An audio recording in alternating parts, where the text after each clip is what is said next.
Aaron from CrossFit Bird asks, how do you balance the needs of your competitive athletes with the needs of your Gen Pop members? Hey Dodgy, good question, man, and unfortunately something that's pretty poorly managed by most affiliates.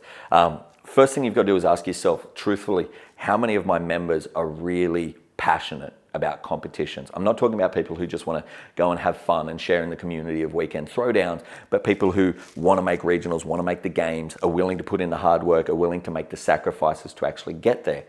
And once we really think about it, the truth is it's very few, if any, of our members that are actually willing to go that far, that actually really need that kind of a program.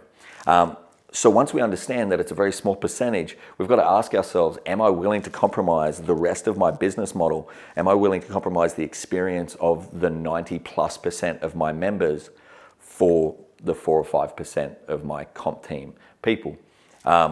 So that's question one. You've got to understand the reality of the situation. Is it something that everyone wants, or is it just something that your own kind of personal statistical intuition is giving you a bias towards?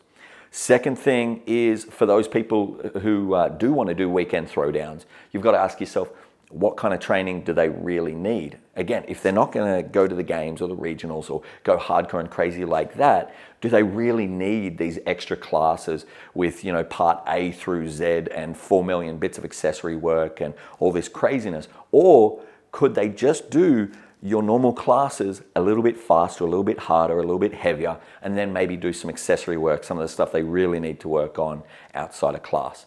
I think that's a much more viable option for those people who want to just do the weekend stuff.